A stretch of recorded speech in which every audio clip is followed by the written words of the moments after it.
नमस्कार प्रिय बंधुओं, मैं पंकज कुमार एक बार फिर से स्वागत करता हूं अपने यूट्यूब चैनल फैंटास्टिक कॉन्सेप्ट में।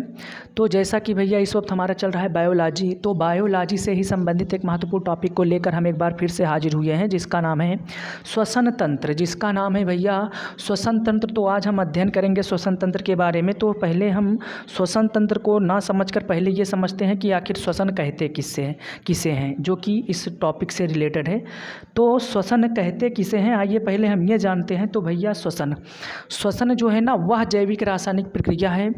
श्वसन वह जैविक रासायनिक प्रक्रिया है जिसके अंतर्गत प्राणी वायुमंडल से कार्बन डाइऑक्साइड तथा ऑक्सीजन का आदान प्रदान किया करता है। मेरे भैया श्वसन अर्थात हमारे कहने का मतलब श्वसन का डिफिनीसन यही हुआ कि वह जैविक रासायनिक प्रक्रिया जिसके अंतर्गत प्राणी वायुमंडल से ऑक्सीजन एवं कार्बन डाइऑक्साइड का आदान प्रदान किया करता है, वही क्रिया श्वसन कहलाती है। तो उम्मीद करते हैं श्वसन से संबंधित ये श्वसन का डिफिनीसन समझ में आया होगा। हालांकि डिफिनीसन से तो हमें कोई मतलब नहीं रहा करता, ये परीक्षा में तो डिफिनीसन तो पूछता नहीं लेकिन समझने के लिए तो ये हमको ज़रूरी है ना, समझने के लिए तो हमें ज़रूरी है। और एक बात और हमारे ध्यान में रखिएगा, पूछ लिया जाए कि श्वसन कैसी अभिक्रिया है, तो भैया ये एक ऑक्सीकरण अभिक्रिया है। ये एक ऑक्सीकरण अभिक्रिया है। ऑक्सीकरण का मतलब भैया यही होता है कि इसमें ऑक्सीजन की अति आवश्यकता होती है। भैया इसमें ऑक्सीजन की अति आवश्यकता होती है। हमारे कहने का मतलब ऑक्सीजन की अति आवश्यकता होती भी है,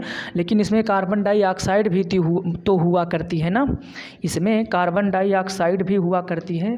तो हमारी एक पॉइंट समझ में आई होगी, यह एक ऑक्सीकरण अभिक्रिया है।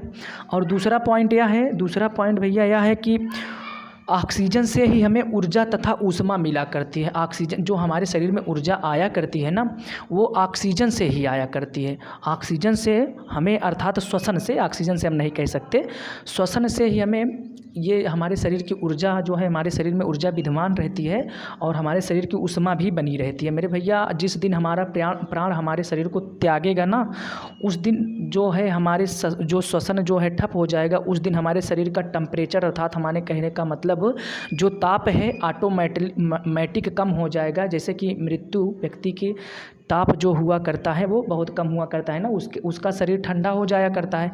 लेकिन जब हम आप जो हैं जिंदा प्राणी है, हमारे और आपके जो है हमारे आपके बॉडी का टेम्परेचर बना रहता है, हमेशा हल्का गर्म रहा करता है, जो कि जिम्मेदार क्या है, वो श्वसन ही जिम्मेदार है।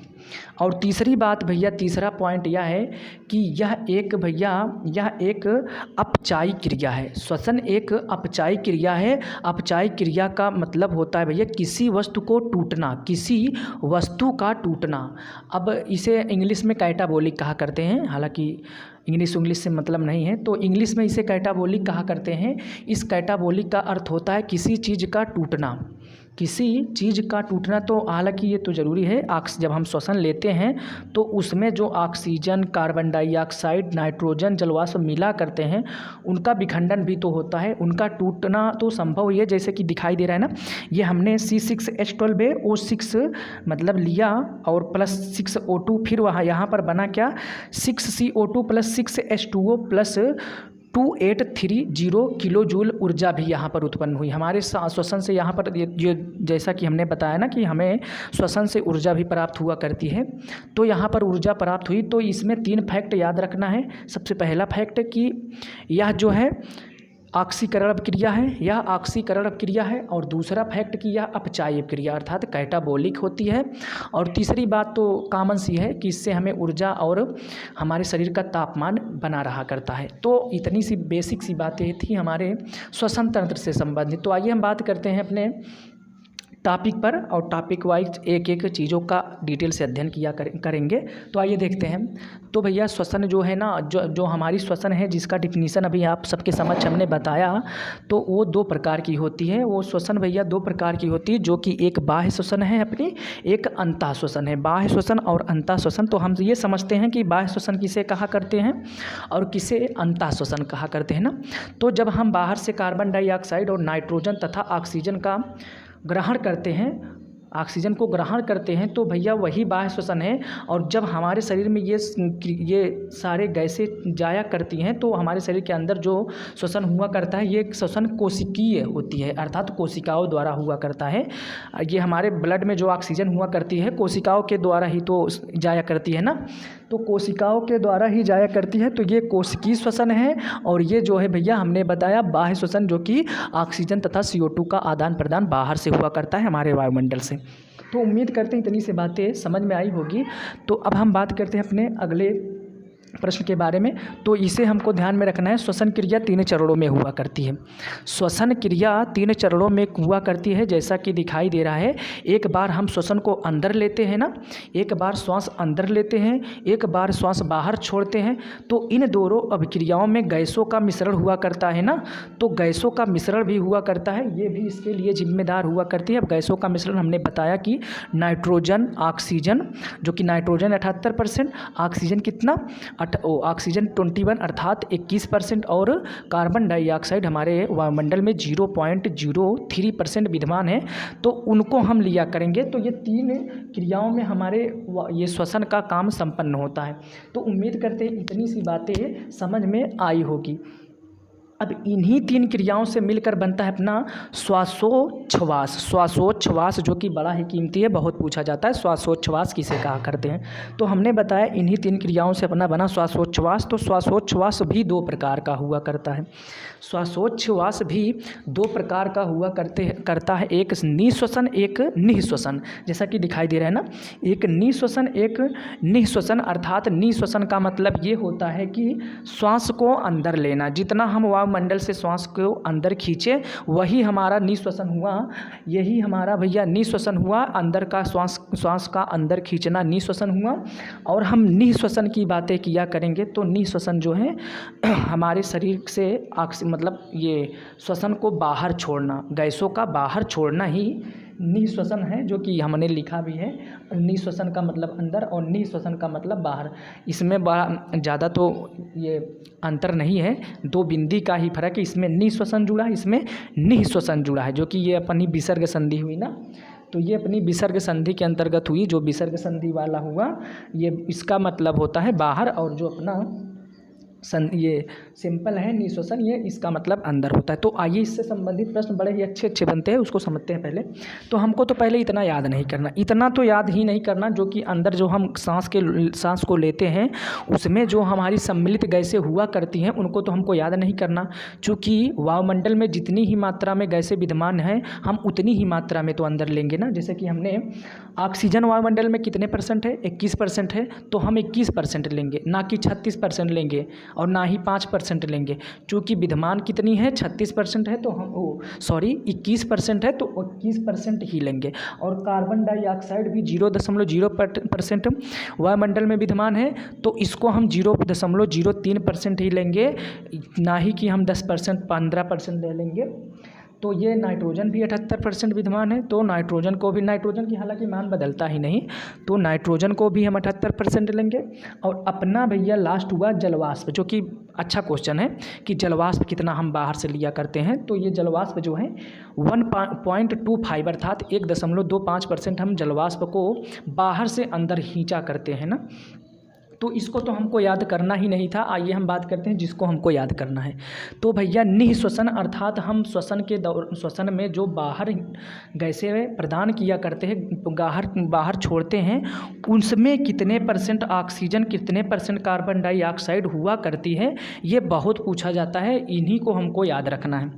तो सबसे पहले तो बातें करते हैं ऑक्सीजन की मात्रा भैया जब हम बाहर से अंदर तो 21% लिए, लेकिन बाहर कितना छोड़े 17%। 21% हमने अंदर लिया और छोड़ा कितना 17%, हमको याद रखना है, ठीक। 17% हमने छोड़ा। फिर बात करते हैं कार्बन डाइऑक्साइड तो हमने 0.03% लिया और छोड़ा कितना 4%। इसकी मात्रा में तो वृद्धि हुई, लेकिन ऑक्सीजन की मात्रा में कमी हो गई। और हमने 78% नाइट्रोजन को लिया और 78% नाइट्रोजन छोड़ा भी। तो यहाँ पर एक क्वेश्चन बना करता है बड़ा बढ़िया पूछता है कि वह कौन सी गैस है, वह कौन सी गैस है जो श्वासोच्छ्वास के दौरान जिसका मान अपरिवर्तित रहा करता है। वह कौन सी गैस है जिसका मान श्वासोच्छ्वास के दौरान अपरिवर्तित रहा करता है। तो वो अपनी है भैया नाइट्रोजन गैस, जिसका मान 78% तो हम अंदर भी लेते हैं और 78% बाहर भी छोड़ा करते हैं, तो इसका मान अपरिवर्तित रहता है। तो हमारा उत्तर यही होगा कि नाइट्रोजन। अब बात करते हैं अपने जलवाष्प की। तो जलवाष्प भैया अपने 1.2% होते 1.25% को हम ग्रहण करते हैं और 6.2% छोड़ा करते हैं ना। तो जैसे कि हमने ठंडी ठंडी वाष्प ली, लेकिन जब हम बाहर छोड़ते हैं तो गर्म आती है, तो इसमें मात्रा क्या हुआ, जलवाष्प की मात्रा बढ़ गई ना 6.25%, तो 6.2%। तो उम्मीद करते हैं इतनी सी बातें समझ में आई हो। तो अब हम बात करते हैं श्वसन के अंग। श्वसन के अंगों के बारे में बात करते हैं कि कौन से जंतुओं के कौन से अंग श्वसन में मददगार हुआ करते हैं। तो आइए देखते हैं। तो भैया सबसे पहले अपना कौन सा हुआ, स्तनधारी। सबसे पहले तो हम बातें करेंगे स्तनधारी के बारे में। जैसे कि हम आप अर्थात जितने भी जंतु, चाहे वो कुत्ते हो बिल्ली हो, वो भी तो स्तनधारी हुआ करते हैं ना। जितने भी जंतु स्तनधारी हैं वो क्या काम करते हैं भैया, स्तनधारी जंतु फेफड़े से सांस लिया करते हैं। हम आप तो फेफड़े से सांस लिया करते हैं ना ही कि गलफड़े से सांस लिया करते हैं, कान से सांस लिया करते हैं ना, नाक से सांस लिया करते हैं, क्या मुंह से भी सांस लिया करते हैं। हमारा उत्तर तो हाँ होना चाहिए। हालांकि हमने मुंह से सांस लिया, काम किया ना, और नाक से सांस लिया, काम किया ना, हमारा उत्तर ठीक है। बट यार एक गलत है, ये तो हमारे श्वसन के मार्ग हुआ करते हैं। हमारा नाक श्वसन का मार्ग है और ये अपना मुख जो है वो ये भी श्वसन का मार्ग है। जैसे कि चलो हमने मुंह अपना दबा लिया, लेकिन अपनी नाक तो जिंदाबाद है ना, नाक तो अपनी काम करेगी। नाक मुंह दबा लिया तो कोई इफेक्ट पड़ने वाला नहीं, नाक से हमारे अंदर श्वसन चली जाएगी और जो है श्वसन बाहर भी हो जाएगी। अब हमने नाक को दबा लिया, लेकिन हमारा मुंह जिंदाबाद हुआ, मुंह हाजिर है अपना, मुंह से भी काम चल जाएगा ना, मुंह से भी काम चल जाएगा। तो ये श्वसन के मतलब मार्ग हैं, श्वसन अंग नहीं है। श्वसन अंग तो अपना फेफड़ा होता है मेरे यहाँ पर ना। तो ये तो श्वसन के मार्ग हुए, ऐसी गलतियाँ हमें नहीं करनी है। अब हम बातें करते हैं, किसकी बातें करते हैं कि स्तनधारी भैया फेफड़ा से लेते हैं और ये कीट जो है ना वो श्वास नली से लेते हैं। हालांकि ये जो यही श्वास नली केवल होती है कीटों में, फेफड़ा ना ही होता है, ना ही गलफड़ा होता है, ना ही गिल होता है, कुछ भी नहीं होता है। सिर्फ वो सांस नली के माध्यम से अपने सांस को लेते और छोड़ते हैं ना। इतनी सी बातें समझ में आई होगी उम्मीद करते हैं। अब बात करते हैं बड़ी रोचक बातें अपने मेढक भैया के बारे में। तो मेढक से संबंधित अच्छा क्वेश्चन बना करता है, क्योंकि मेढक क्या काम करते हैं, ये तीनों चीज़ का प्रयोग करते हैं। ये श्वसन के लिए फेफड़े का भी प्रयोग करते हैं और त्वचा का भी प्रयोग करते हैं और ये गिल का भी प्रयोग करते हैं। ये गिल का, त्वचा का और फेफड़ा का तीनों का प्रयोग करते हैं। अब हमें अब कैसे समझ में आया कि ये तीनों का प्रयोग करते हैं। तो जब ये मेढक भैया छोटा रहा करता है तो हम उसे मछली समझा करते हैं ना, मछली समझा करते हैं, जिसे हम देहात में हालांकि नहीं कहेंगे, तो उसे हम मछली समझा करते हैं। तो वो जब छोटा रहा करता है, जल में रहा करता है, तो वो गिल्स से सांस लिया करता है। जब छोटा रहा करता है, जल में रहा करता है, तो वो गिल से सांस लिया करता है। लेकिन वही मेढक जब बड़ा होकर बाहर आया करता है, बाहर घूमने फिरने लगा करता है, तो वो अपने फेफड़े का इस्तेमाल करने लगता है ना। तो वो अपने श्वसन के लिए अपने फेफड़े का इस्तेमाल करने लगता है। अब वही मेढक जब ज़मीन के अंदर चला जाता है, हालांकि ज़मीन के अंदर भी मेढक दिखाई देते हैं ना, तो वही मेढक जब ज़मीन के अंदर चला जाता है तो वो अपने त्वचा से सांस लेता है, जो कि ज़मीन के अंदर भी तो ऑक्सीजन होगी ना। तो ये ज़मीन में जो मिट्टी में है ऑक्सीजन घुली नहीं रहती, तो उसमें घुली हुई ऑक्सीजन को अपने त्वचा के माध्यम से अपना जो है श्वसन का अपना श्वसन क्रिया संपन्न करता है उसी त्वचा के माध्यम से। तो उम्मीद करते हैं इतनी सी बातें समझ में आई होगी। और हम बात करते हैं अपने जलीय जीव की। हालांकि हमने बताया मेढक का एग्जाम्पल देकर, जलीय जीव गिल्स का इस्तेमाल करते हैं। तो अब हम बात करते हैं भैया श्वसन के मार्ग के बारे में। श्वसन मार्ग के बारे में आइए बात करते हैं। तो श्वसन मार्ग भैया नासा छिद्र, नासा कपाट, ग्रसनी, स्वर यंत्र, श्वास नली, ट्रेकिया और ब्रोंकिया, ये सभी जो है श्वसन मार्ग है। हालांकि अभी हमने बताया ना, नाक हमारा श्वसन अंग नहीं है, मुंह हमारा श्वसन अंग नहीं है, फिर क्योंकि श्वसन अंग इसलिए नहीं है, इससे ये हमारे रास्ते हुआ करते हैं, ये हमारी मंजिल थोड़ी ना है, ये हमारी मंजिल नहीं है, मंजिल तो अपना यहाँ पर बैठा हुआ है। ये सारे के सारे उस मंजिल के रास्ते हुआ करते हैं, ये सारे के सारे यहाँ पर ले आया करते हैं। तो बात करते हैं ये नासा छिद्र, ये अपना नाक का दिखाई दे रहा है ना, नासा छिद्र जो है, तो नासा छिद्र में छोटे छोटे बाल हुआ करते हैं। जब हम बाहर से ऑक्सीजन या श्वसन करते हैं तो उसमें धूल के कण जो गंदगी हुआ करती हैं, पहले नंबर तो ये बालों में अरज जाया करती है, मतलब प्योरीफिकेशन का काम करता है, तो ये अरज जाया करती हैं। फिर वहाँ से जो है कुछ गंदगी साफ हुई, फिर वो यहाँ से चला अपने नासा कपाट में। यहाँ से क्या हुआ भैया कि ये अपने नासा कपाट में चला। अब नासा कपाट में क्या हुआ, ये अपनी जो हड्डी दिख रही है ना, ऐसे यहाँ पर मारेंगे, ये अपनी हड्डी जो है इसी को नासा कपाट कहते हैं। तो यहाँ एक पदार्थ हुआ करता है, चिपचिपा पदार्थ जो हुआ करता है ना, ये अपने नासा कपाट में जो चिपचिपा पदार्थ हुआ करता है, जो गंदगी अर्थात जो धूल के कण ये अपने बाल नहीं संभाल पाते, हमारे नासा छिद्र के बालों से बच जाते हैं, बचकर चले जाते हैं, तो ये यही नासा कपाट में आकर चिपचिपे पदार्थ में अरच जाते हैं। जब अरच जाते हैं तो 2-3 दिन बाद हम अपने नाक में उंगली डालते हैं, तो 2-3 दिन बाद अपने नाक में उंगली डालते हैं तो बड़ा बढ़िया पदार्थ नमकीन सा निकला करता है। तो वही अपना है, ये वही गंदगी होती है जो कि ये अपने भैया नासा छिद्र से बचकर तो निकल जाया करता है, लेकिन यहाँ पकड़ा जाया करता है नासा कपाट में, तो उसको हम 1-2 दिन बाद निकाला करते हैं तो बड़ा बढ़िया लगा करता है।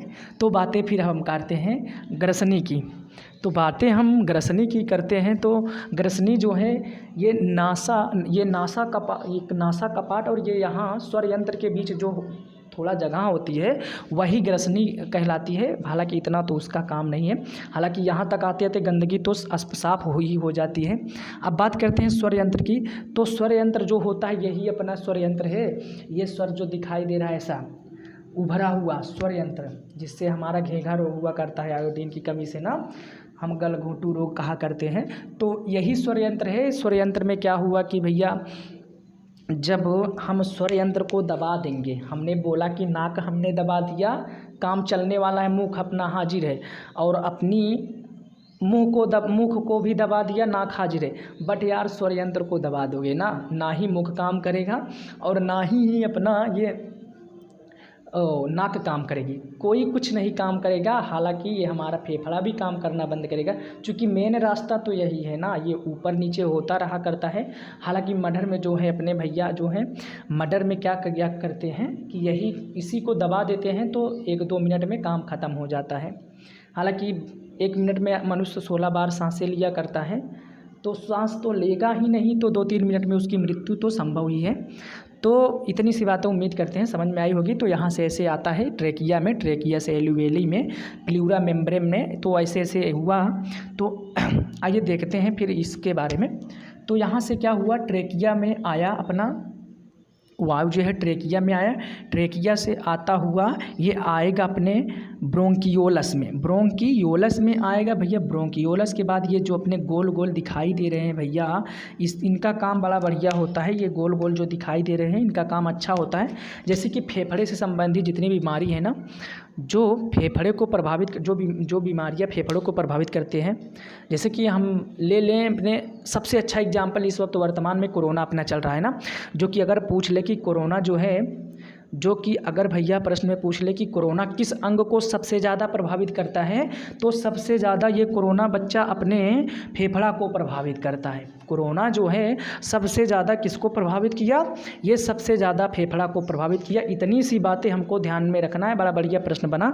तो ये कोरोना वायरस जो है, ये जब कोरोना के वायरस ऐसे आए तो ये जो अपने फेफड़े में ये एलुवेली है ना, एलवे यार नाम भी बड़ा अटपटे है। तो एलवेली में क्या हुआ कि इसी में आकर ये अरज गए। अब जो ये फूलता पचकता था ना, इसका काम तो ख़त्म ही हो गया, चूँकि इसमें अब ये तो आकर अपना जगह बना लिया, कब्जा कर लिया कि अब तुम फूलो पचको मत बेटा, हम आ गए हैं यहाँ पर, तो अब हमारा राज चल जाएगा। अब हम आपसे युद्ध कर रहे हैं, जो युद्ध में विजयी होगा उसी की सत्ता यहाँ स्थापित कर सकता है, वही अपनी सत्ता स्थापित करने में कामयाब होगा। हालांकि अगर इलाज अच्छे से हुआ तो ये भैया तो पराजित होकर भाग ही जाएंगे, और इलाज ना हुआ तो अपने कोरोना वायरस बच्चा बड़ा ही बढ़िया अपने परफॉर्मेंस के साथ व्यक्ति को भी ले जाएगा, तो वो अपनी सत्ता यहाँ पर स्थापित कर लेगा। तो बातों की बातें अच्छी ये समझ में आई होगी। तो यहाँ पर कोरोना ऐसे होता है, तो कोरोना ये फेफड़ा वो सबसे ज़्यादा इसी में आकर भर जाता है, तो यहाँ से भरकर पूरे शरीर में फैल जाता है। तो अंतोगत्ता अगर अच्छी दवा हुई, अच्छा इलाज हुआ तो बच सकता है, वरना तो पूरे इसकी फैलने की क्षमता तो बहुत ही ज़्यादा होती है। 14-15 दिन में ये पूरे शरीर में फैल जाएगा। तो यही ट्रेकिया जो है यहाँ आकर ब्रोंकाई का रूप धारण कर लेती है। जब 2 भागों में बटा करती है तो यही ट्रेकिया जो है ब्रोंकाई का रूप धारण कर लेती है ना। तो यही ब्रोंकिया भैया जैसे अपने कंधे हुए, जब ये 2 भागों में आकर यहाँ पर विभाजित हो गए तो अपने हाथ के रूप धारण कर लिए ना, तो यही अपना ट्रेकिया जो है ब्रोंकाई का रूप धारण कर लिया यहाँ आकर। ठीक, अब इतनी सी बातें संपन्न हुई हमारी। तो यहाँ पर बात करते हैं एक बड़ा ही बढ़िया डायफ्राम की। डायफ्राम का काम क्या होता है? बोले भैया डायफ्राम का बहुत ही ज़्यादा हमारे शरीर में काम होता है, जैसे कि बहुत योगदान करता है हमारे शरीर। जब ये हमारे फेफड़े, जब हमने सांस लिया तो हमारा सीना एक बार फूलता है, फिर हमने छोड़ा, फिर पचकता है, फूलता पचकता है। ये इसी की वजह से अगर यही काम करना बंद कर दे तो हम सांस नहीं ले सकते, हम सांस लेने में असमर्थ रहेंगे, क्योंकि ये जो है इसी में यही फुलाता है, यही पचकाता है, यही फुलाता है, यही पचकाता है। जैसे कि हमने जैसे वो ऊपर से कोई व्यक्ति गिर जाए, बिल्डिंग उल्डिंग से बहुत ऊंचाई से गिर जाए, तो देखा कीजिए लमसम उसके हाथ पैर तो कुछ बचा हुआ रहता है, सेफ रहा करता है, लेकिन उसके डायफ्राम जो है, उसके नाक कान से खून देने लगता है ना, तो सबसे पहले तो उसके डायफ्राम ही टूट जाते हैं। मुलायम चीज़ होता है, हड्डी का तो बना ही नहीं होता, तो ये बड़ा ही मुलायम चीज़ होता है। तो सोचते हैं यार इसकी मृत्यु कैसे हो गई, वैसे तो लक खराब रहा करता है, तो कुछ कम ही ऊंचाइयों से गिरने से किसी न किसी व्यक्ति की मृत्यु हो जाती है। तो हम बड़े चकित हुआ करते हैं कि इसकी मृत्यु हुई तो हुई कैसे, इसका तो हाथ भी सेफ है, इसका पैर भी सेफ है, इसका सर भी सेफ है। हालांकि सबसे ज़्यादा तो सर में ही लगने से, सर में चोट लगने से मृत्यु हो जाती है। तो हम बड़े चक्कर में यही रहते हैं। तो भैया उसका जो डायफ्राम है ना, उसका जो डायफ्राम है यही टूटता है, या डायफ्राम टूटा तो आदमी भी टूटा, वो भी गया, ऊपर पधारा बच्चा, ये आदमी अब ऊपर चला जाएगा अगर उसका डायफ्राम गया तो हालांकि डायफ्राम का यही काम होता है। तो इतनी सी बातें समझ लेना। फिर हम बात करते हैं अपने नेक्स्ट में कि कोशिका श्वसन कहा किसे करते हैं। कोशिका श्वसन मतलब अभी तक तो हमने पढ़ा ना बाह्य श्वसन, तो अंतः श्वसन के अंतर्गत आता है कोशिकीय श्वसन ना। कोशिकीय श्वसन 2 प्रकार से विभक्त होता है, एक ग्लाइकोलाइसिस, एक क्रेब्स चक्र। ग्लाइकोलाइसिस और क्रेब्स चक्र 2 भागों में विभाजित होता है। तो ग्लाइकोलाइसिस क्या होता है और क्रेब्स चक्र क्या होता है, सभी के बारे में हम डिटेल से बता रहे हैं। तो ये ग्लाइकोलाइसिस क्या हुआ, यह ऑक्सी एवं अनॉक्सी दोनों प्रकार के श्वसन में उपस्थित रहती है। ऑक्सी एवं अनॉक्सी दोनों प्रकार के श्वसन में उपस्थित रहा करता है। और इसके अध्ययनकर्ता पूछा जाए भैया, इसके अध्ययनकर्ता पूछा जाए तो इसके अध्ययनकर्ता है पार्सन तथा एम्बडने मेयरहॉफ। पार्सन तथा एम्बडने मेयरहॉफ इसके अध्ययनकर्ता सर्वप्रथम इन्हीं 2 वैज्ञानिकों ने अध्ययन किया, पार्सन तथा एम्बडने मेयरहॉफ। इसे नोट पॉइंट में हमको याद रखना है, पूछा गया प्रश्न है कि नोट इसे EMP पाथवे भी कहते हैं, इसका दूसरा नाम है EMP पाथवे। EMP पाथवे दूसरा नाम हुआ करता है। अब अगले पॉइंट की बात करें, तीसरे पॉइंट की बात करें तो ऑक्सीजन की अनुपस्थिति में पाइरूविक अम्ल का निर्माण होता है। इसी ग्लाइकोलाइसिस का एक क्रिया ये भी होती है कि जो कि अगर ऑक्सीजन की अनुपस्थिति हो गई, जब हमारे शरीर में ऑक्सीजन की कमी होती है ना, तो हमारे शरीर में ये पाइरूविक अम्ल का निर्माण होने लगा करता है ना। तो इतनी सी बातें समझ में आई हो तो बातें करते हैं अपने अगले पॉइंट के बारे में, जो कि ये कोशिकीय श्वसन का दूसरा भाग हुआ करता है, जिसे क्रेब्स चक्र कहा करते हैं हम, जिसे क्रेब्स चक्र कहा करते हैं। ये क्रेब्स चक्र का दूसरा नाम भी है कि ये इसे साइट्रिक एसिड कहते हैं। क्रेब्स चक्र का दूसरा नाम है भैया साइट्रिक एसिड, इसे हम साइट्रिक एसिड कहा करते हैं। और इसका वर्णन सर्वप्रथम हैंस क्रेब्स ने 1937 ईस्वी में किया। भैया एक बायोलॉजिकल वैज्ञानिक हैंस क्रेब्स ने 1937 ईस्वी में इसका क्रेब्स चक्र का अध्ययन किया और बताया कि क्रेब्स चक्र का ये काम है। ये जो है इसमें एडीपी तथा एटीपी के दो अणु बना करते हैं। तो तीसरी पॉइंट अपनी हुई, इसमें एडीपी तथा एटीपी के दो अणु बनते हैं। अब पहले नंबर तो हमको ये नहीं मालूम है कि एडीपी तथा एटीपी होता क्या है ना। सबसे पहले तो हमको ये ही नहीं मालूम है कि एडीपी तथा एटीपी होता क्या है। तो आइए हम पहले ये बात करते हैं एडीपी तथा एटीपी होता क्या है। तो भैया जो अपना एटीपी है ना, ये हमारे शरीर में ऊर्जा मुक्त करने का काम करती है। इसका मतलब एटीपी का काम क्या हुआ कि हमारे शरीर में जो ऊर्जा होती है उसको मुक्त करती है, अर्थात उस ऊर्जा एटीपी हमारे शरीर की ऊर्जा लेकर एडीपी में चेंज कर दिया करती है, एडीपी में चेंज किया करती है। और एडीपी हमारे शरीर की ऊर्जा लेकर एटीपी में चेंज किया करती है। हमारे कहने का मतलब जो हमारे शरीर में ऊर्जा मुक्त हुआ करती है उसके लिए जिम्मेदार तो एटीपी हुआ, और जो ऊर्जा हमारे शरीर में ग्रहण बना करती है, जो हमारे शरीर में ऊर्जा ग्रहण होती है, उसके लिए जिम्मेदार एडीपी हुआ। और हालांकि इसका पूरा नाम भी पूछा जाता है कि एटीपी का पूरा नाम क्या है। तो एटीपी का नाम एडिनोसिन ट्राईफास्फेट और एडीपी का नाम एडिनोसिन डाईफास्फेट। कुछ करना नहीं है, कुछ हमको सिर्फ दो ही नाम एडिनोसिन और फास्फेट यही याद करना है। बीच में ट्राई डाई दो चीज़ जुड़ा है, डी से डाई टी से ट्राई। हालांकि याद करने में बड़ी आसानी होगी, भूलना नहीं है। Adenosine triphosphate, adenosine diphosphate. हालांकि हमने इनका काम भी बता दिया कि एटीपी का मतलब ऊर्जा मुक्त करना, एडीपी का मतलब हुआ ऊर्जा ग्रहण करना।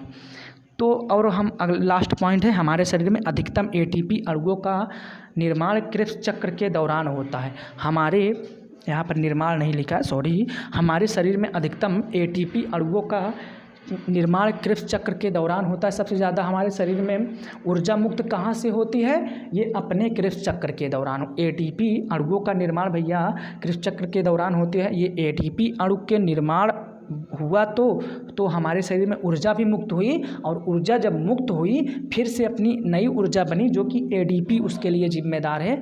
तो यहाँ से जो है एडीपी फिर से ऊर्जा ग्रहण की। तो हमने सारी बातों को बताया, तो कई बार बताया। हालांकि यहाँ से हमारा भैया टॉपिक जो है यहाँ पर एंड होता हुआ। तो हमारा यही आप लोगों से उम्मीद होगी कि हमारे जो हमने समझाया आप सभी के समझ में भी आए होगी। तो भैया हम तब तक के लिए राधे राधे। और